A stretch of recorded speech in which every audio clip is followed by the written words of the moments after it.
What's up, everybody? Welcome to another episode of Yala, your thrice weekly podcast where we talk about the hottest news with a touch of what, Terrence? Good old humor, man. Good old humor, man. Yeah. Oh, you're back. Yes. You're back. I know. How does it feel, man? Feels like I'm back in a different country. I mean, I've been away for about a week and a half, but I came back and like, wow, it feels like it's winter time here, man. Yeah, it's amazing. Yeah. It's amazing. I love it. I love it so much.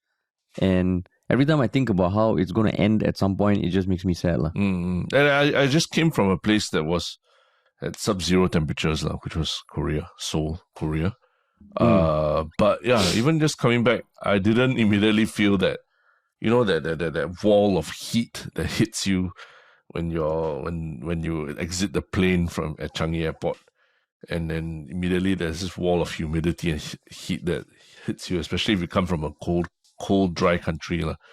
And this time I didn't feel it because it was like, oh shit, it's pretty chilly, man. And then coming back and feeling like, oh shit, the tiles on the floor are cold and like there's a strong wind. It just feels like I went to a different dimension or something. Yeah. I mean, now I have to check if I'm sweating or I sweated. I have to check. You have to check. Last time the assumption was I was always moist. But why do you need to check that you're sweating? That doesn't make sense. Right? Like what? No, because sometimes if you're thinking, okay, you know, you come back home, do you need to change your, maybe you can't have a shower immediately. Okay. So you're like, okay, so should I hold off? Because last time if I'm sweating a lot, then I won't change out of the clothes I came back in and I'll go straight for my shower. And if I need to do something in between, I will carry on with that clothes. I see. But now I come back, I'm like, wait, I didn't sweat. So if I change to the clothes I will eventually wear after the shower, it's not going to be a big difference. I don't know whether other people do these sort of calculations when they reach home. So essentially you're saying you just don't, if you feel that you didn't sweat, you don't shower. No, I knew you were going to say that. Because that's what you're angling towards. It sounds like it. I'm just saying how immediate the shower is or how urgent. How immediately. Yeah. See, if you now I feel like I got more breathing room between the coming home and showering. So then I will check whether, okay, am I sweating? Have I sweated? And now I was like, oh shit, I did not sweat at all, which is wonderful. Yeah. I mean, my only point is that showering should not be tied to whether you feel like you perspired or something. It's like you're like that guy who I feel like I didn't touch my balls when I went to the urinal, so I don't need to wash my hands. You're like that guy, so he just pees and walks out. No. Right? Yeah, you're that guy. First of all, why do you need to touch your balls when you go wee? Right, that's a whole different topic. The second thing is. The second thing, I'm just saying the urgency of the shower. The urgency and the steps that might need to be taken in between. Yeah, I only brought that point because that was literally something that I saw quite often while traveling in Korea. Was that because I suspect because we're in a very cold, dry climate, right? A lot of guys go to the public bathrooms and they choose not to wash their hands after that. Because you wash your hands, it's cold, and then there's no way to dry it, then your hands hurt because, soap like dries your skin and everything. So, like they made a calculated assumption. I did not touch myself while going to the bathroom this time, so I don't need to wash my hands. I'm good. And then they just walk out of the bathroom. And it's like, if you can go to the bathroom without touching yourself, as a guy, I mean, kudos to you, You deserve to not wash your hands. This sounds wrong. If you can go to the bathroom without touching yourself. Well, but yeah. It's PSA, please, even in spite of how you feel, please try to take a shower after you come from outside. And just to clarify, I'm not saying I don't shower. Okay? I have a healthy shower cycle. But it's changed a little bit. Yeah, what else was I going to ask? Oh, yeah, so coming back onto the podcast. Yes. Did you feel any, I was cheating on you when you heard the podcast with Andy or not? No way. Because I already cheated first already, right? It's that kind of feeling. It's a 1-for-1 kind of thing. So Andy is just a prop. He's just a prop. He's just a prop. He's the The pothole. No, lah, but I think it's what I'm very glad to see is that people have warmed up to him a lot, lah, right? Because I think you and I, we were initially kind of worried, what's the dynamic going to be like with guests and everything. But we're both with Rishi and with Andy. It was a bit different, but people warmed up to it and they took away different things compared to what they take away from when you and I do the podcast, right? Yeah. So, I mean, I had a great time with Andy, and in the comments and on Reddit and all. So, I mean, you can expect to see him, and Rishi was traveling, but perhaps at some point in future. And next week, we're also going to have a guest. Yes. Which we will reveal in due course. In due course. Yeah, closer to the date. Right? But cool.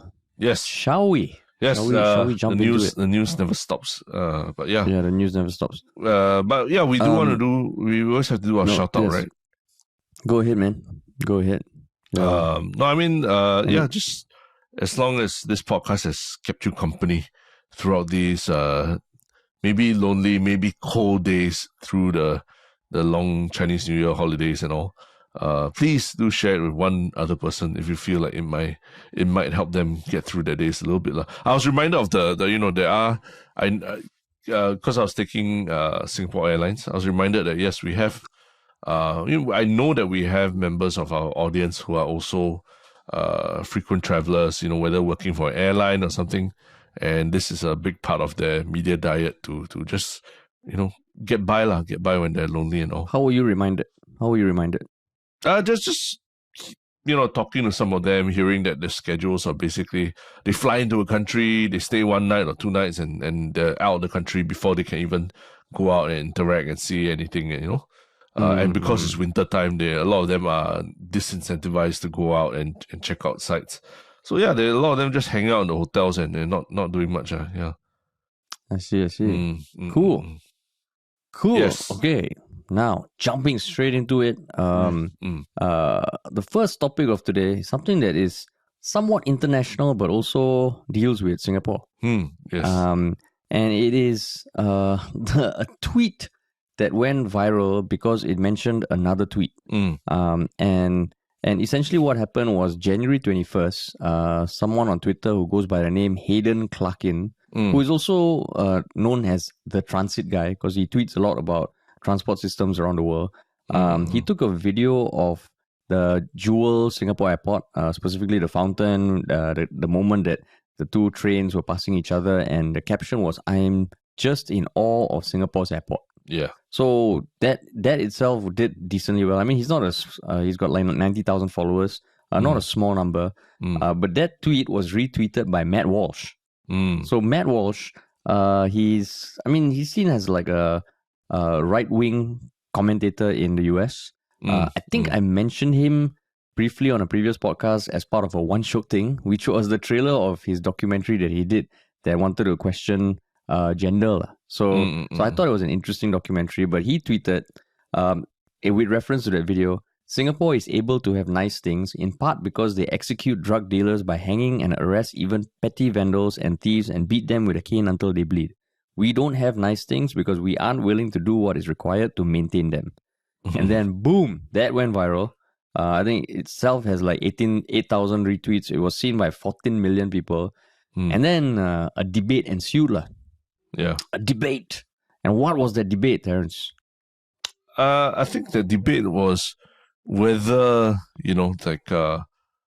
the death penalty and the use of corporal punishment in Singapore is the reason why Singapore, has such, beautiful man-made infrastructure around her. And a lot of his points were about that. I mean, he made that YouTube video, right, where he basically built on that idea and explained why Singapore, being able to push through all these draconian laws and draconian penalties for drug abuse or really serious crimes is the reason why Singapore is able to so-called have nice things. So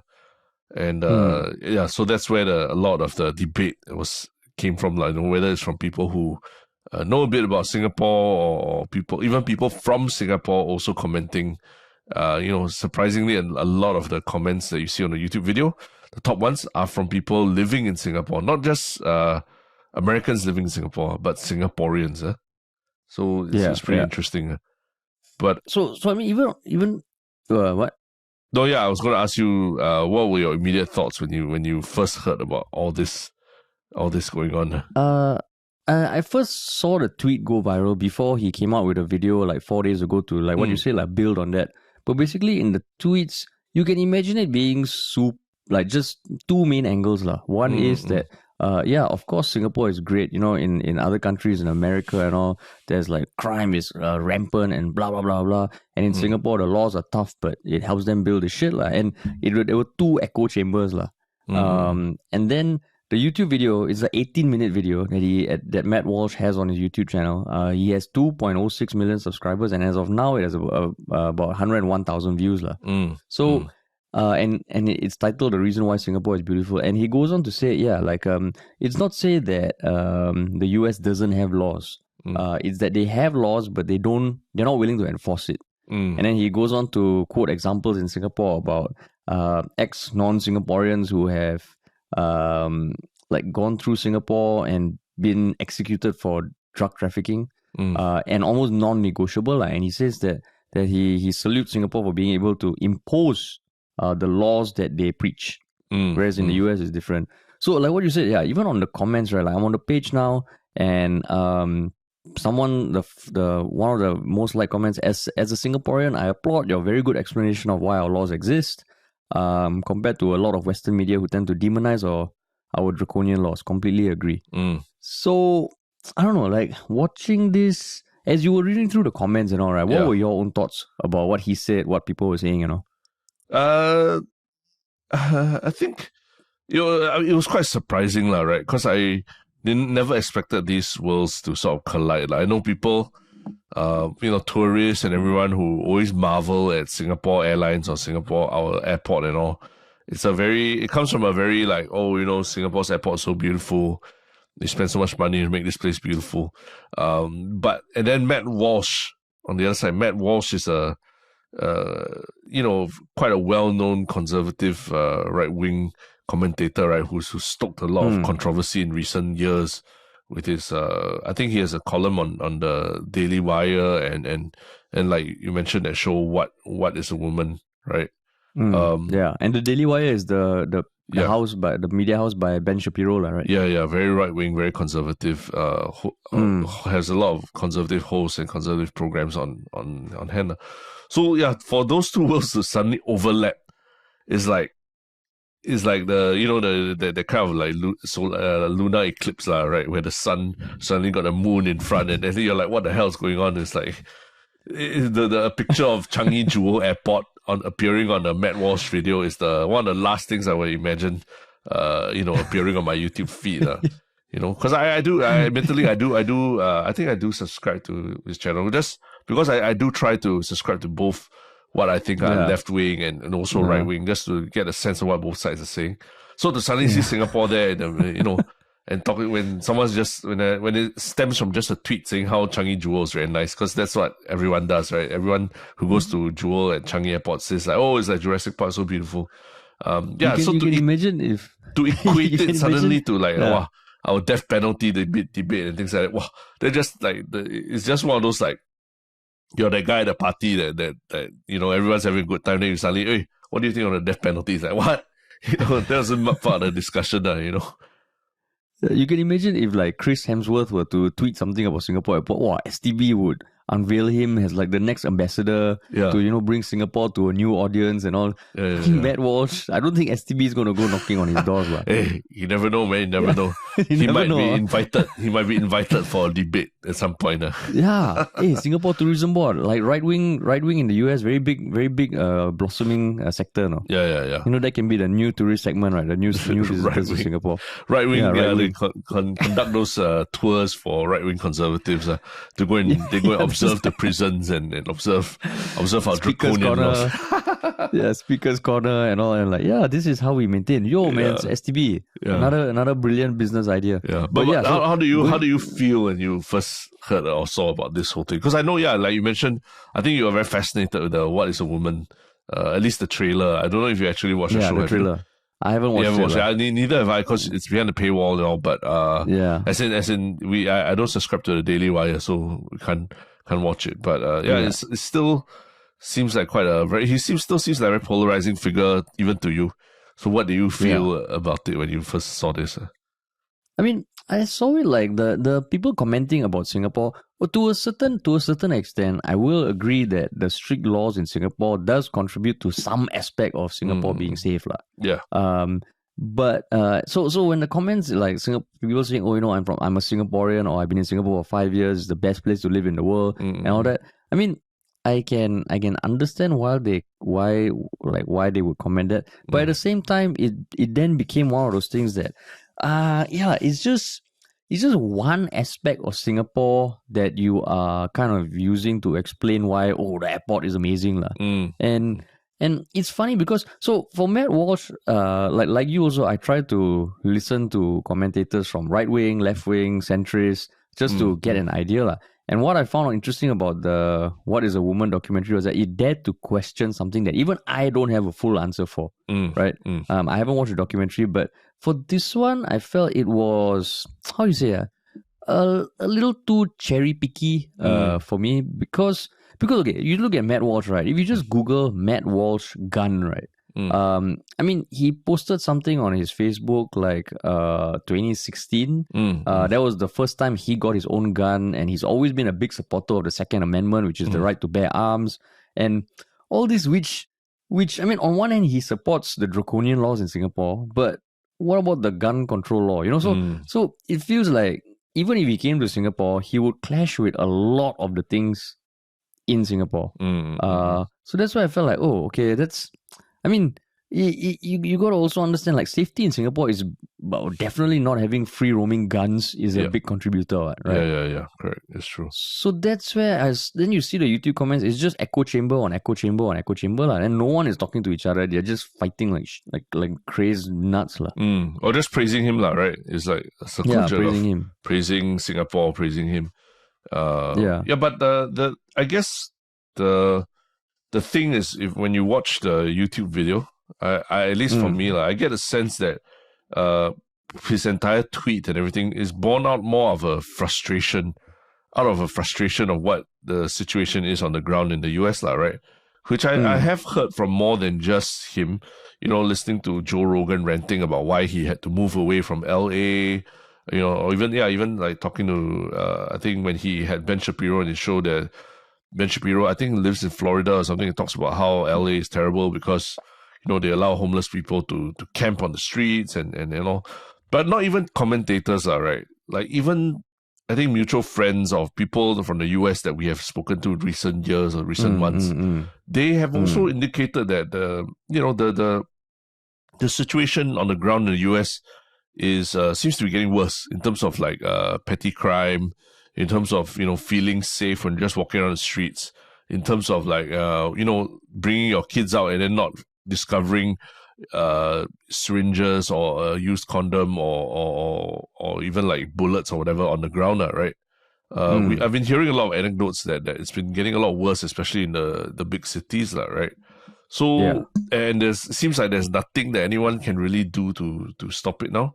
For various reasons, whether it's a political situation or political deadlock. So I can sense that frustration that people have about America. Like they love the civil liberties and the idea that you can move to a place and your destiny is in your own hands and everything.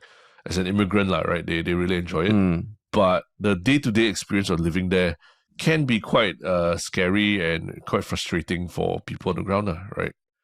So when you watch the video, I was thinking that it would be an 18-minute expose about like Singapore and all, but actually I felt it was more just about him complaining about how they can't do a lot of things. They can't do a lot of things right in America, So I wouldn't even say that he's praising Singapore as much as as you know, he's really merely just complaining about America and just using Singapore as a what's that term? The term where the straw man, right? Like almost like a straw man argument for the whole thing, lah. Do you see the video? And what do you think of the video when you watched it? His video. Yeah. I mean, the one thing is that like a lot of these commentators, when you're speaking to the camera alone, they sound super confident, right? And I mean, I'm not gonna lie. Like some of the opinions I share on this podcast also, if I was doing it in front of people who vehemently disagree with me, right, I might take a different tone, you know. I don't think I'm like some hardcore lawyer that, like you push me in a corner, I will fight back, you know. No, man. Like this is a safe space, right? So the reason why I said it struck out to me for him is because in somewhere on some chatter online, I read about this recent debate he had with Joe Rogan when he was on Joe Rogan's podcast. And as much as I don't listen to Joe Rogan as much as I did, I went to look up that clip and they were arguing about marriage and gay marriage. So basically, Matt Walsh, his stance on gay marriage is that it shouldn't be allowed because marriage, the definition can't keep changing and it's an erosion of society's values, and the point of getting married is to have kids. So just based on that argument, Joe Rogan was just asking some very logical questions. And like, you know, what about parents? What about people who get married and don't want to have kids? And the way Matt Walsh responded, right, he totally did not seem as confident as he was or as he is on his own channel. Sometimes when I watch some of these commentators, like I think their charisma and their eloquence kind of plays a part in convincing me, actually they have a point. So it was quite heartening to see that. And then heartening to see him being he sees argument being tore down by Joe Rogan, is it? No, not so much. The argument being that, okay, he's human also. He also doesn't have like 100% conviction on anything. And I think anyone who has 100% conviction on anything, probably I wouldn't trust that person also. You know, if you don't leave any room for doubt. So seeing that, I was like, okay, this guy is human also. But going back to what you were saying about the context of America, right, I actually think that's a good point because the mass shootings and the violence in the US just in January alone, right, is fucking insane. I just Googled mass shooting USA because I remember last week there was some stat, it's only like 3/4 through January and really there's X number of mass shootings and X number of people dead. Just this past Saturday, there was another mass shooting in California. That's right. There were 3 dead and 4 injured. And then I think a few days ago, they released the video of the man who was beaten to death in Memphis. So I guess like maybe that's why, I mean, not to justify it, but his focus on the laws. It is true that the US, even as an outsider, right, you look at it, you're like, do rules even matter there? So because he brings up that point, right, that even though the death penalty exists in certain states in the US, you know, as a criminal and knowing your rights and your civil liberties and everything, it's a very, very long process for the death penalty to actually be executed on the criminal, right? Like they have to go through multiple levels of appeal, multiple levels of you know, you basically run through the court system, whereas in Singapore it's a much more it's a much faster process, for better or worse. It takes place a lot faster. So he's saying that the deterrence that is meant because death penalty is meant to be a deterrence ultimately.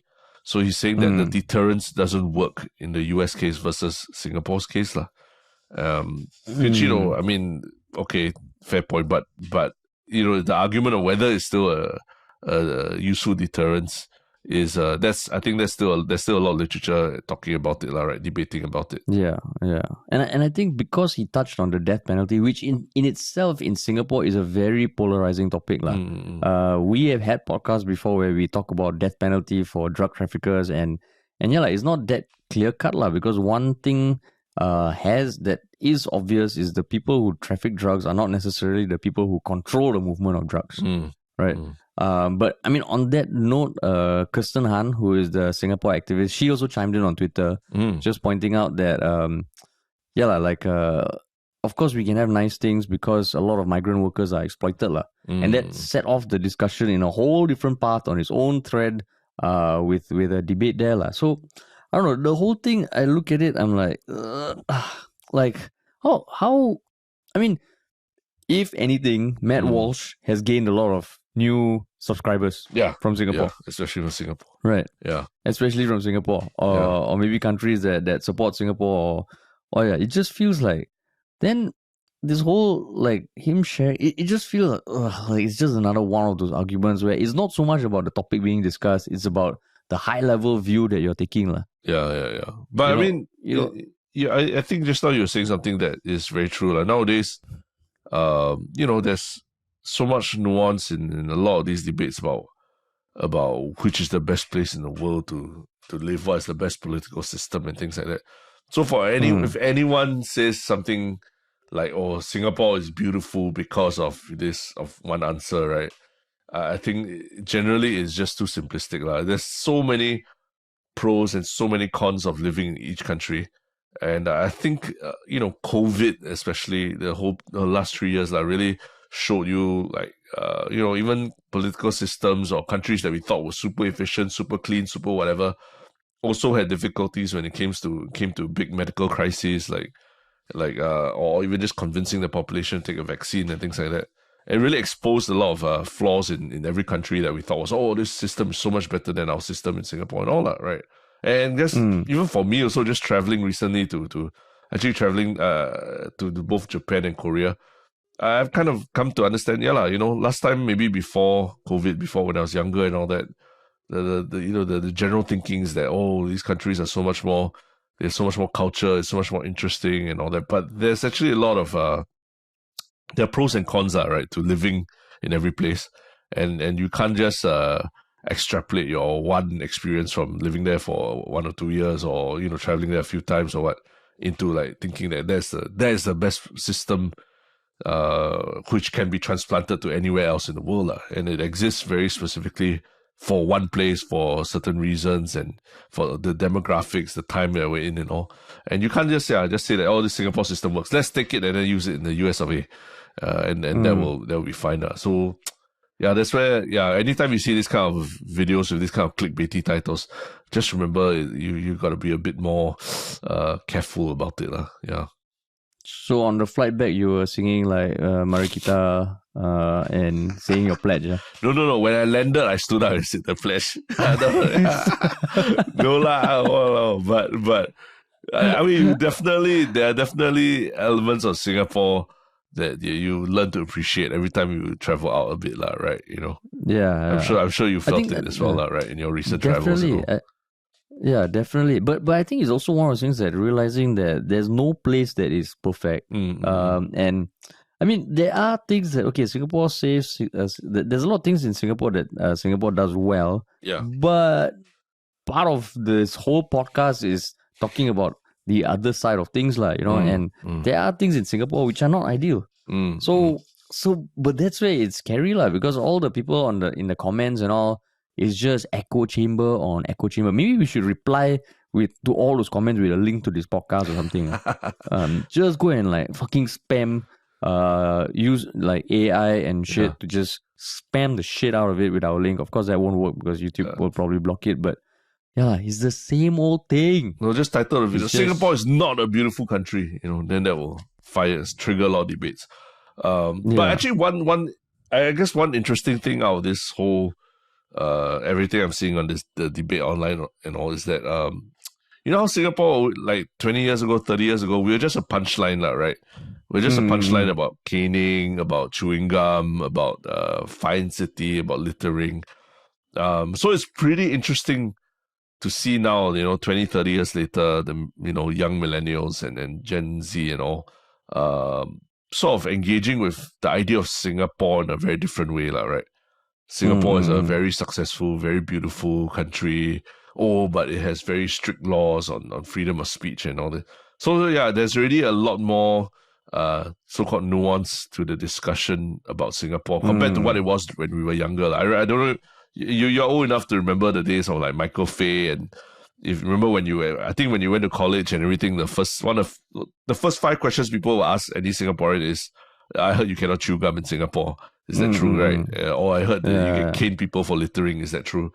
Maybe now they were like, hey, the first thing they ask you, hey, I heard your airport is really beautiful, man. Tell me more about it. Maybe that's the first thing. I don't know. So basically, there's more depth to what is a Singaporean. Like, we're not just one note kind of caricature. Like. Yeah. To the point where even last time the WWE, when they introduced Extreme Rules matches to WWE, there was a literal cane, a weapon that they would take out called a cane, and it was called the Singapore cane. Singapore cane. And they would use it to whack each other on the back. It's pretty funny. So basically, you're saying that America is now at the stage where a lot of people in Singapore grow up, like when they meet their first Indian friend, you know, right? When or you meet your first minority friend, you realize, oh, they are not all like that. Not all of them like to eat chili and drink beer. Yeah, exactly. Yeah. They're asking more interesting questions stage, already. Yeah. More interesting. I mean, questions. I'm not gonna lie, right? When Matt Walsh said something about Singapore, I did feel a little rush, lah. You felt pride. I'm like, whoa! Someone with a decent following in the US is talking about Singapore. Wow! But that was it, lah. Then it ended there. Yeah. So it's just interesting to me how there's so many Singaporeans who are jumping on the comments and just. You were surprised, that thank you. Yeah, thank you for pointing this out. I love Singapore and all. Yeah, I'm surprised. You were surprised. Yeah, I did not know he had so many viewers in Singapore, so to speak. Yeah. Yeah. I mean, I think the right wing is strong in every country, man. And I mean, he is one of the faces, lah. I also found out he's born in 1986, so he's not that old. Yeah. Well, you think he's very old because of his beard or something? Because his beard, lah. His beard, I don't know. Like, if I had a beard that thick, you would also think I'm older. No, I would think you are like some 20-something-year-old Gen Z dude. I would assume that you have your whole arm will be tattooed as well, lah. That's my assumption. Oh, the sleeve, the sleeve. Tattoos and sleeve. Man bun and everything. Yeah. But but hairy arms not the most friendly to sleeve tattoos. That's true. Yeah. Yeah. You could shave so if everything. There's someone between us who should get a sleeve tattoo. It's you. It's me. Yeah. Or a beard, lah. You already cut your hair. Yeah. Please, lah. There's only so much you can do, lah. There's only so much the laws of physics can beard change. Transplant. Beard transplant. I just came back from South Korea. Everyone there does like beard transplants, I'm sure. For real, lah? No, I don't know. Did you see Harry? No, I didn't see. I didn't see people with like, you know, the very common Koreans, thing in Korea is I think I saw a lot of ladies with bandages on their noses, just eating lunch in the food court. Like, it's the most normal thing ever, lah. Like, to just, you know, I just had a nose job. You know, big deal. I'm just eating a hawker center. But yeah, and I don't think I saw any guys with their whole mouth area covered up or anything, lah. You know. So how you know it's a nose job? Maybe it's a mosquito bite. What you assume? Darren, what you assume? I just assume. I'm making assumptions because it's Korea, the land of. You haven't met enough surgery. Korean people to know that they are not a one-note caricature or one-note stereotype. No, they're not. But they have very advanced, skincare, makeup, and all these kind of cosmetic procedures. That's where I extrapolated from that. Yeah. Oh, okay. It's like, maybe my video should be South Korea people are beautiful because of this. And then, because and Singaporeans can be more beautiful by adopting those sort of draconian makeup routines. Yeah, exactly. Draconian makeup routines. Draconian makeup routines. But yeah. Cool, man. Cool. And also shout out to our Reddit. I think Jungle Jimbo was the one who alerted us, or at least he put it on the subreddit, right? So that everyone can also see this video and the discussion of this video. Oh, yeah. Correct. Yeah. Jungle Jimbo, man, research extraordinaire. That's right. But yeah. Yes, cool. And but talking about like whether Singapore is beautiful, there's also a lot of not so beautiful behavior that we're seeing from people in Singapore. Which is related to what we're talking about next. And what is this topic? It is the case where the police were called in after a maid and employer got into a physical fight at home. And basically it was first reported to Shinmin Daily, but there is an article that talked about this case where there was a 28-year-old employer with 4 kids and a mother-in-law at home. She got into a physical fight with her domestic helper, and it was caught on CCTV cameras. It was caught on CCTV camera. So I mean, just recounting what allegedly happened was it happened in September last year, and they got into an argument around her 3-month-old baby's feeding schedule. Yeah. So she complained to the agent. The agent called the helper, and then the helper got more tense and agitated while she was speaking to the agent on the phone. Then her voice got louder. Apparently, the children started getting scared, so the employer asked the maid to lower her voice, and then she tried to take the phone away from her, and then the helper struck her, and then they went into a tussle, and then apparently also the helper struck one of the kids, which made the employer strike the maid back. Yeah. And then it became a police case because I think she called the police. And then the helper went out. So it was just one of those things that became like, okay, so there's violence, but then there's violence both ways. There's violence both ways. So it's just, I mean, I think right now it's being investigated. It didn't blow up to occupy the mainstream news of Singapore, but it just was an interesting case, especially because just a few weeks ago we spoke about Dana White slapping his wife when his wife slapped him. Yeah. Right. So what made you want to talk about this? I think it's a interesting scenario, but to just round off what you were saying this out, what she has received from the police is a conditional warning for the intention to cause harm, and she was told she would face severe consequences if she reoffends in the next 12 months. The helper was also advised by the police on the incident, but it did not leave her with any kind of criminal record. So the employer got served the warning. Yeah, that's right. So I think the employer, is the one who bore the brunt of the criminal offense. And I'm just wondering, is this article, was it reported by the employer, like telling the news about it to tell her side of the story, or was it the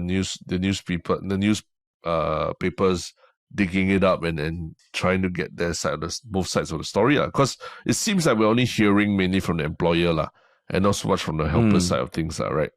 And so my feel is like we hear a lot of what the employer is complaining about. We see that there are screenshots of the CCTV footage showing her getting hit and the helper tussling with her. So, but I'm not 100% sure, was the intention of the article, was it kick-started by the employer herself, or did they find a newsworthy story, right? Because that would also affect my perception of how things panned out as well. But what about you? What when you saw this thing, what do you think? Because one of the things that the employer said is, and I quote, let me see, as a mother, how can I see my child get hit and not do anything? Because it's one of those things, right? We're always told violence is not the answer to anything. And if someone hits you, does it mean you have the right to hit them back? Even though what we were talking about earlier about the corporal punishment in Singapore, there's a lot of that. You kill someone, you get killed also, right? The death penalty for murderers. Yeah. But in this case, with the fact that the employer hit the helper, made it a little more murky for me. I'm like, okay, is it that straightforward? Just because the helper hits your kid, should you have the right to help to hurt your kid? Or is it one of those things that you don't blame someone if they do, but it's still not right? The article, there are not too many articles about this, and the original one on Shinmin Daily, as much as I try with Google Translate, I can't get anything that I couldn't get from the other article. Like what you said, who initiated this article? Was it the news approaching them? I don't think it's the helper. The helper probably has no access to just reach out to the newspaper. So I would assume it's the mom. Yeah. I would assume it's the mom. Yeah. So that was what I thought. I'm like, okay. Is it that clear cut? Someone hit your kid, you have every right to hit them back. It's an interesting discussion because now running around with a toddler in tow, as you go out and everything. toddlers tend to, they're always testing the boundaries, right, of what they can or can't do. So sometimes they engage in behavior that seems to us adults like really abhorrent, like please don't do that kind of thing. Please don't push. Please don't snatch things from people. Please don't go up to people and say mean things to them. But yeah, if someone, as a result of the toddler doing that, if someone hits your child and all, I think it's pretty much, it's a clear cut, like correct me if I'm wrong, like people, it's clear cut, like can be a police case, you know. It's especially if it's a stranger and all, right. But in the case when someone is under your employment to take care of your child and all, that's where it seems a bit more of a gray area for me, and I'm not 100% sure. Like her reporting it to the police, about her hitting the child, is that would that be accepted, you know, as a real crime or something? Oh, because are you saying that when you entrust a domestic helper to take care of your child, I mean, not okay, like some parents hit their kids, right? Yeah, I'm not saying go out there and hit your kid. Yeah. Some parents hit their kids, and that's totally fine. It's not against the law if it's not too chalat, right? Yeah. So if you are entrusting your helper to hit your kids, then are you saying that there might be an additional layer where it's not just a person on the street hitting your kid? Is your helper hitting your kid? Exactly. Because, I mean, you're not entrusting them to hit your kids. You're entrusting them to protect your kids from themselves. Because kids can sometimes engage in self-destructive behaviors or so, right? Like going to put their hands into to random like electrical plugs or sockets and all. And kind of the only way that you would stop them from repeatedly doing something might be, you know, one of the causes of action is to use try to discipline them, right? So, you know, we don't know how this parent in particular has instructed the helper that that's how you should deal with the kids. But I think the moment she strikes the helper, right, or she hit the helper herself, when it's an adult on an adult, right, then it's much more clear cut that there's intention to cause hurt, to cause harm, right. And then that's where, you know, whoever did it first, whether she slapped you first or you slapped her back or what, I think it's less of a discussion already. The bigger thing is, you know, she's under your employment. She doesn't have, you know, there are certain protections for her, being under your employment also, and one of it is that you cannot strike her or anything like that, and if she strikes you, I think then you quickly terminate her or report her to police and leave it as that, but don't strike back or you know, or do anything additional on top of that to get your point across, yeah. That's why I felt like this article, or at least this statement, right, by the parent that's saying like, oh, you know, she's striking my kids, how can I not strike back and all that. There's a little bit of like, tugging at the heartstrings side of things to try and get sympathy for her cause, right? How can I see my child get hit and not do anything? Because there's a lot behind whether the decision whether to hit your child, whether to hit a child or how you discipline your children and things like that, right? And it's not so clear cut, like exactly what was going on. And in fact, just reading the sequence of events, she's also not 100% sure what the helper was running into do or what, right? She said that the helper was running towards the children or grabbing the children or something like that. So not 100% sure what exactly was happening. So yeah, maybe rather than hitting her, maybe she should have just grabbed her or something. Then also it wouldn't be so clear cut, right? But I mean, she did say that after she tried to grab the phone, there was a tussle. And that's when the employer said, the helper slapped her. So I mean, so I guess the more you dig, this is one of those articles where it was enough to make the news of like 1 or 2 papers, but it just leaves you with a lot of questions. Because like what you said, conspiracy theory, silver hat coming on. If I was in a position where I hit my helper, I'm like, oh fuck, I shouldn't have done that. What is the best thing to do? Is to tell your side of the story first, Yeah. Right.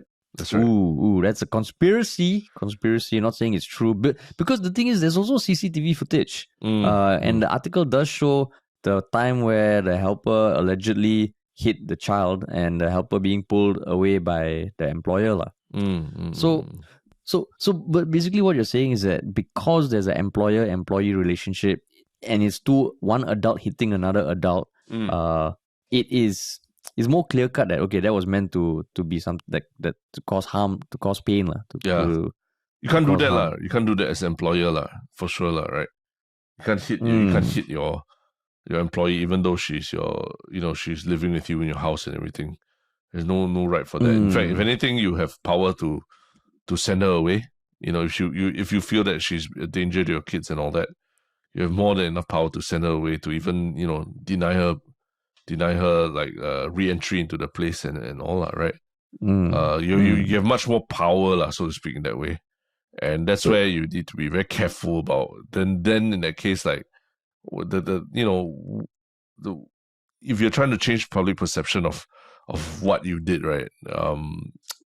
It still feels. I mean, the helper also, we need to hear her side of the story, but it still feels like there's a definite power imbalance there, lah, right? You can't.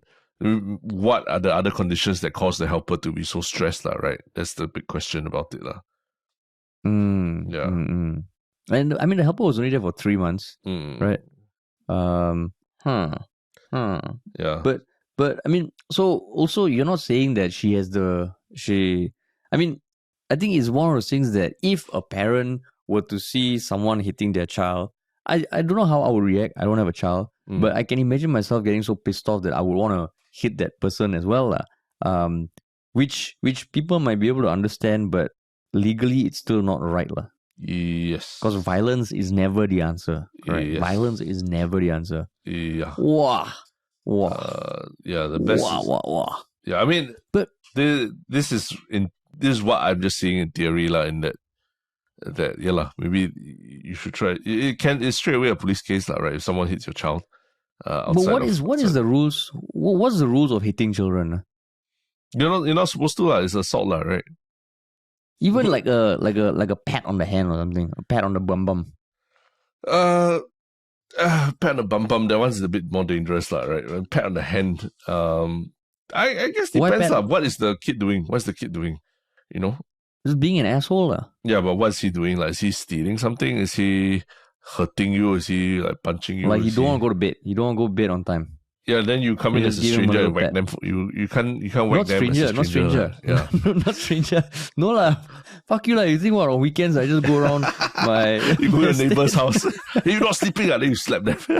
Just stick my hand through the corridor window. Just, hey, we're going to sleep, lah, asshole. Yeah. No, but as a parent, are there any laws that kind of like mandate that you cannot hit your... I'm guessing there's a threshold, lah. There's a threshold beyond which you're like, yo, this is criminal. Oh yeah. Once it gets to a point where it's the kid is being harmed physically, lah, I would say. Yeah. Like there have been very, very, very horrible cases of child abuse from parents, from young parents on the news recently. Yeah, and it goes even deeper than hitting. It's even, scalding and things like that, lah, right? So yeah, it can get very nasty, and I mean, that's where there's no law against it, but that's where it can be it's quite hard to draw a line about what is discipline and what is it's just plain abuse, lah, right? And that's where it's quite it's very hard, lah. It's not parenting or deciding what to do as a parent is not easy, but that's where I think the line is very clear that when it's a stranger, there's no right for any stranger to discipline your children for you, unless, okay, like maybe your teacher or whatever. But even in schools these days, it's very, very, you can't do any of that. You can't like lay your hands on children or anything anymore, like how they used to in the good old days, like for us. Like, that's right. Like all of us who've been handled by our teachers. What's the normal thing for you in school last time, in terms of like punishment? Feather duster on the hand. Feather duster on the hand. Caning basically. Caning, yeah. I was just straight out, not even feather duster, they literally were those canes that you buy from the shops, and The teacher will always have one in their bag or their briefcase or the one with a little hook at the end, exactly. like the Christmas cane, cane. Yeah, exactly. and then it's literally like, oh, you didn't do your homework today, okay, like two strokes on the hand for you, that kind of thing, you know. No, and also like pulling ears, hitting on the head. I wouldn't say slapping on the face, but slapping on the head, slapping on the back. Being caught by the shoulders or the collar and being slammed into one of those metal cupboards. That has happened. I've also seen that before. Yeah. Well, I bet now if like kids watch that, it's probably like watching a horror movie. They're like, what? This has to be fiction. This cannot be real. This cannot be real. Yeah. I mean, I do you look back at that and like, oh yeah, that forged me as a man, and that's why. What do you feel that way? I mean, I wouldn't say forged, but I look back at it, I'm like, okay lah, it was clear what you could and could not do, and there's a certain lines you do not cross lah, which I do feel has shaped me in some way lah. I can't say, that time in primary 2 when the teacher beat me with the feather duster, it really made me the man I am today. But I think collectively that sort of enforcement, I don't know, man. It's a tough thing to say yes or no lah. Yeah. Because I don't know, to a certain extent, I think it toughens you up. Yeah. And it lets you know at that age where things don't need to be that complicated. Okay, there are things that are bad, there are things that are good. So you're saying that what you're saying essentially is that Singapore can have nice things because we cane our children. Exactly. Yeah. It was a very conscious decision why we chose these two topics. You want nice things when you grow up, death penalty. You want nice things when you're young, cane. Very simple. Yeah. Very simple, and your life as a parent will be super simple. It's like Happy Meal. Yeah. Caning is like the Happy Meal of death penalty. Yeah. It's true. Is that I think last time just understanding the exchange rate, the currency of the number of strokes of the cane you'll get for whatever punishment, for whatever bad you do, right? Like you really fuck up badly, then you get, you go on stage, get caned by the principal in front of everyone. You don't do so badly, you still get caned in class, but you get the scale of the caning differs, and so it was much more black and white understanding of what you can or couldn't do last time, right? Which I won't deny. Doesn't matter what you feel. Yeah. Doesn't matter what the fuck happened. Yeah, you fucked up and then you got caned and that kind of thing, but sometimes there were always instances where I felt like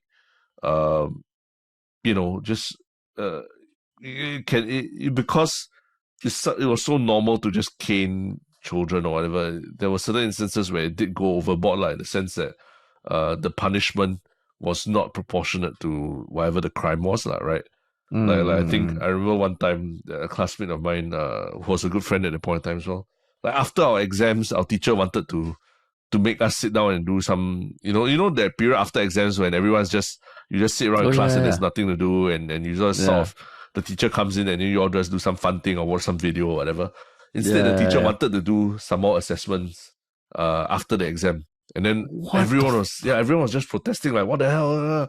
Then one of my classmates just ran up to right next to the teacher and was like, but the other class they got to watch a video or whatever, and the teacher just grabbed that assessment book that he wanted us to do, just grabbed it from his table and just slapped the kid across the face with it, like a thick book.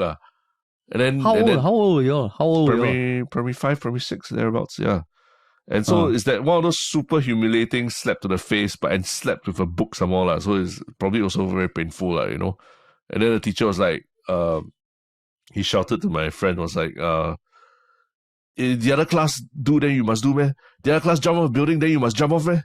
Then my classmate turned around and said, you want me to jump? I jump, and then he ran up to the top floor toilet and locked himself in there for the rest of the day, right? And then school teachers and the teachers and form teacher and other people had to be called in to help to cajole him to get out of the cubicle. So I would say that it was easier to understand the kind of extent of what kind of punishment you receive, and there was a certain exchange rate, right? Like I mentioned, but sometimes it's very easy to go overboard with the punishments or with the reactions, the emotional reactions to things, right? And that's what I feel maybe our whole generation was not trained for. because for us we were just reacting to the stick, right? As opposed to thinking for ourselves about what's the best thing to do, right?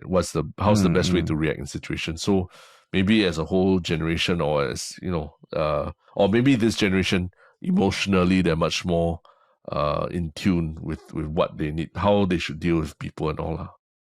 Just a theory. Just a theory. Yeah.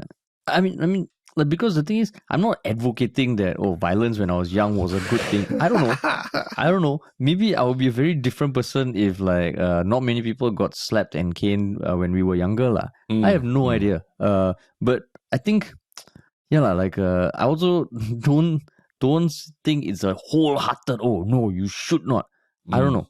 It's not that clear cut for me, but because now also you look, there's all the theories about how the younger generation, there are the two sides of the coin of being more emotionally in tune, everyone having a voice. So I don't know, man, that's where it gets complicated. So I was wondering, for this case, there's one thing about someone else, like the hierarchy of violence, who can you hit, when can you hit, what can you hit. Yeah. So it's just, I don't know, and yeah, it's just a wide open debate because the article is not very conclusive. Yeah. No, but I mean, there's no who can you hit. There's no rules of engagement for when can you hit your helper, right? It's like, to me, it's like, if this unclear, just don't hit your helper. Just call the police if anything, right? Or change your. Yeah. There's no situation where it's okay for you to hit your domestic helper. Let's just be very clear. It's like the purge equivalent. Yeah. Every third Sunday from 12 p.m. to 1 p.m, you can hit. And 1 to 2, they can hit you. And after that, no more hitting. No more hitting. Yeah, I mean, there's also been some very, very bad cases of domestic helper abuse, right, in Singapore recently. So there's this, I think that mentality of she hit me first so I can hit her back, kind of thing has to stop. And it starts at the, with how you deal with your kids as well. That's the truth, right? How your kids understand the concept of violence and hitting and everything. Yeah. Yeah, man. Yeah. So I would say, in that sense, sorry, just to add, I would say in that sense, she also never thought about it that way, right? It's quite clear she didn't think about it that way, that her kids watching how she reacts to the helper also will affect how they think about violence in the future, right? And what, hitting people who live and work with you and take care of you and things like that. It's for a child, it's a very formative kind of thing that when something so traumatic happens to you as well, right? Yeah. But also, it was probably a very emotional time, right? Correct. But yeah, that's why a lot of modern parenting encourages the parent to step away or take a step away from a very emotional situation as much as you can, because the one thing you really want to teach your child is how to regulate their emotions properly, and not show that blowing your top is okay, is acceptable and all that. In fact, it's just understanding that you can be very upset, you can be very angry, but this storm will pass, and you'll be better equipped to deal with the problems when the storm has passed. So maybe in that sense, this parent, I think, could have exemplified that by not engaging with the helper first or what, not saying forcefully locking her in a locker or anything like that, but just trying to get everyone to calm down and do a timeout first before engaging further, right? Because it sounds like a situation where she was trying to shout over what the helper to ask her to keep quiet and things like that, as opposed to trying to separate them from the child and everything. Yeah.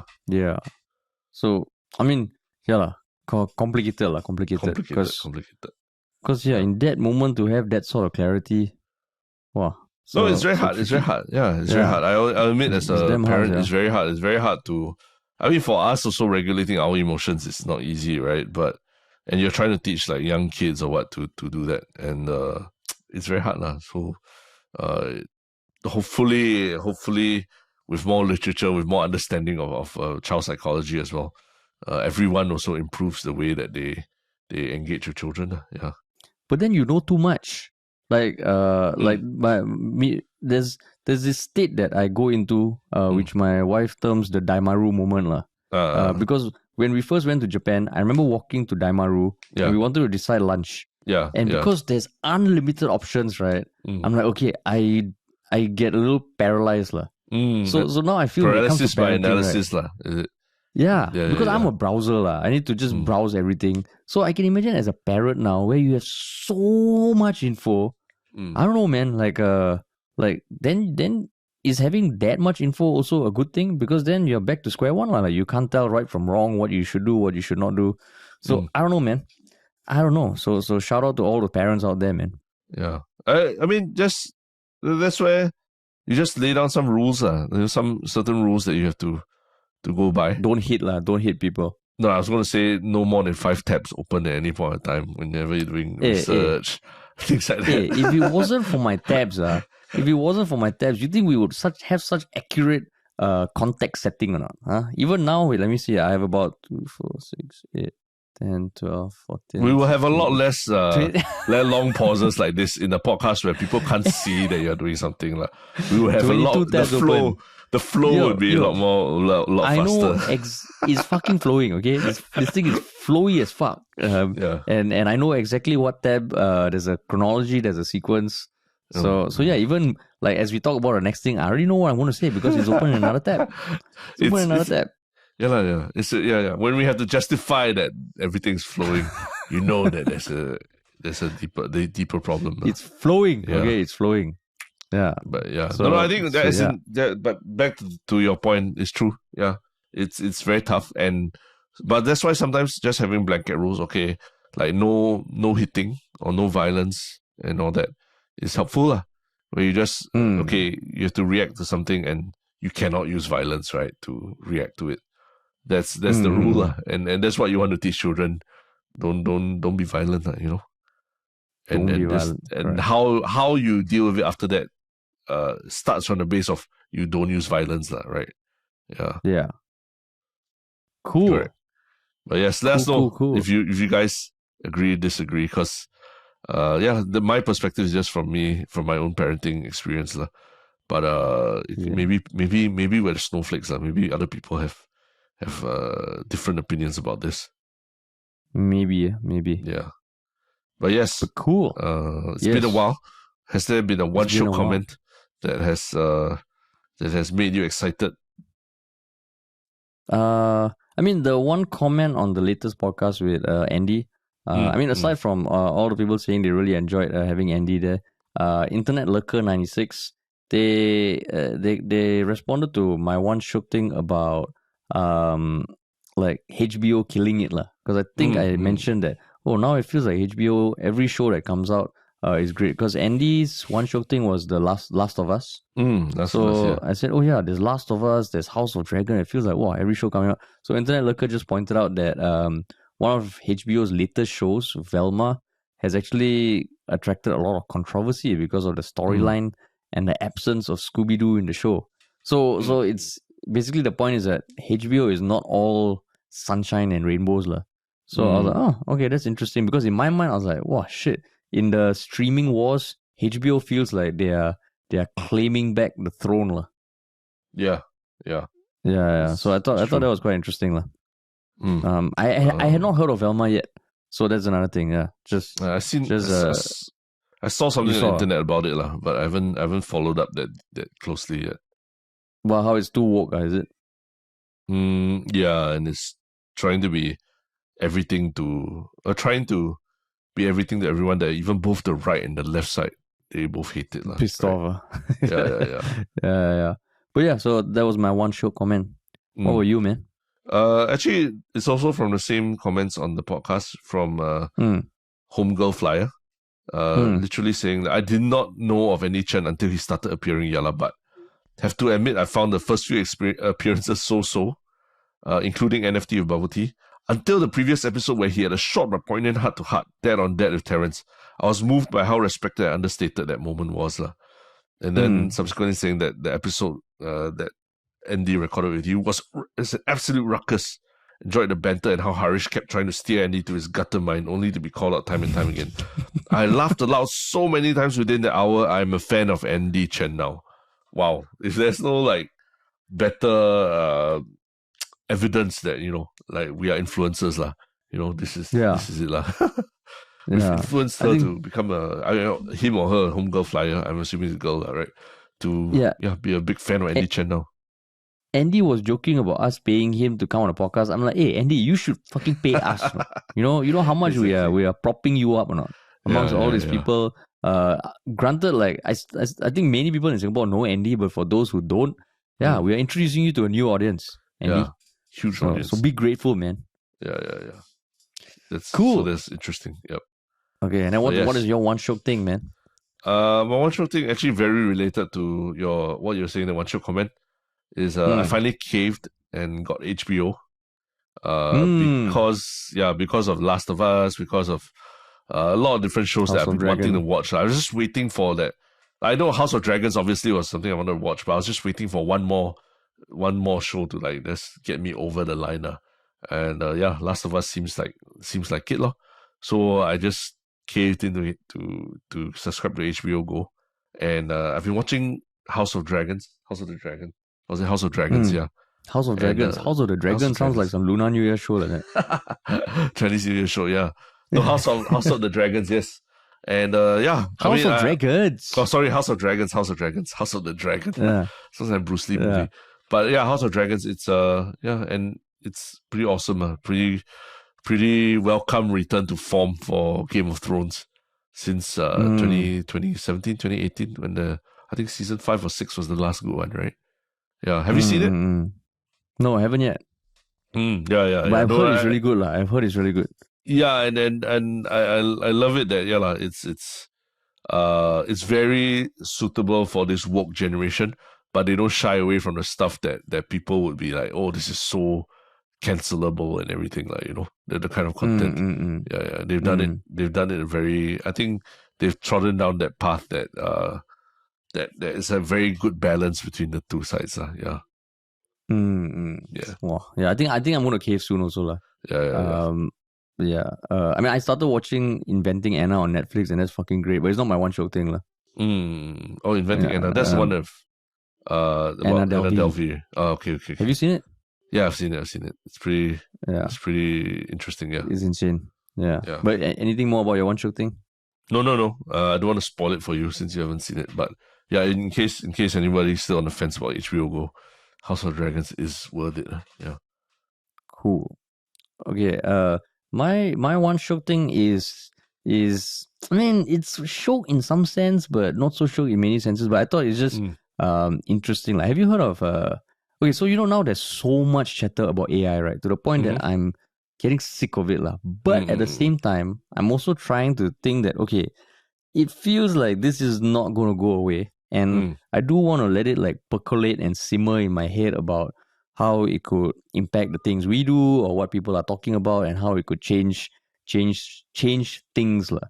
The one thing that I've always found as a barrier is that if people are interested in it, there's so much chatter. But if you're not, I can imagine you being out of the chatter, because all this stuff about AI copy, AI generative content, and all, it might not be applicable to everyone lah. But recently there was something that got launched that I feel like, oh fuck, if you don't feel this making you think, oh, AI is going to be a part of our lives, is this thing called NVIDIA Eye Contact. Have you heard of it? No, not yet. So NVIDIA is this software that makes chips, like gaming chips, right? Right. I think visual display cards and all. And they released this software called NVIDIA Eye Contact, which basically, if you have the plugin on your computer and if you're doing a video call, you can look off screen, but the AI corrects it to make it look like you're looking at camera. So you can have eye contact the whole time, even though you're looking off screen. Okay.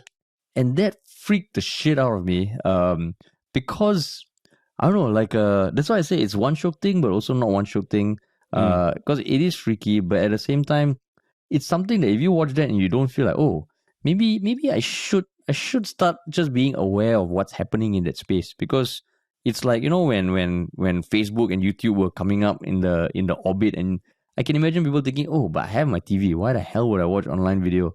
just feels like, okay, maybe it's time to just start being aware of what's happening, because you don't want to be just faced with a tsunami of shit without just being aware. La. And I don't know, you watch the video, it's such a simple technology, but it's just freaky. La. It's freaky. So is it similar to the kind of eye tracking that goes on when you use a AR headset, for example, the Meta Quest or something like that? I'm sure there's eye tracking, but because in real time, right? Like let's say you're on a Zoom call, it will correct your eye contact. I So can you imagine, like you can be watching a show, watching this, and it still looks like you're on camera, and it's done in real time.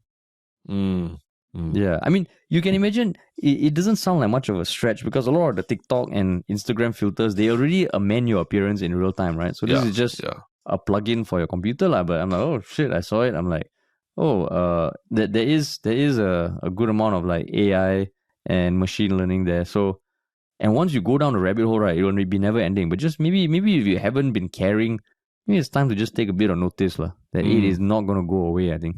Yeah. All that chat about ChatGPT and everything as well. GPT-3, yeah. I feel like every YouTuber has to make a video about ChatGPT right now. It's like the trending thing to do. Like if you're a tech YouTuber and you're not doing a video on ChatGPT, you're gonna fall behind. Actually, I'm gonna play around and just ask you some questions about Yalabat, because I have an account. I got in before they closed it. So yeah, they maybe I'll just ask it to. Yeah, they limited. I don't think anyone can sign up now. Oh, really? Why? Yeah. I thought it was meant to be a service that free service like Google. I think the founder use advertising and everything to make money. I think the founder said something about how they were going to close it to do the next major update to ChatGPT 4 or something like that. Yeah. I don't know whether it's back open or not, but as of like maybe 2 weeks ago, it was closed for a brief moment. Yeah, because I signed up for it. I tried to use it to like do what one of the tech YouTubers says, like cook up an itinerary for my travel to, Japan or Korea. And it just, nothing came out. It just was processing forever and nothing happened. Oh, is it? Yeah, so I was like, welcome to technology, all that promise, and all I get is a loading screen. Is it? Yeah. Dude, I just logged in. So I don't know. I just logged in. Maybe because I'm skeptical, then the AI already knows that I'll just be like, it's not worth spending its time on me. So it goes for more pliable minds. Oh, is it? No. I think it feels you're too close-minded to be open to this kind of new technology. Yeah. Closing all my tabs right now as we speak so that the AI doesn't find out. Yeah. Cool, man. Awesome. But cool. Awesome. Cool. We are back. Going to carry on with the 3 episodes a week. So, yeah. So thanks for listening, everybody. Yeah. See you soon.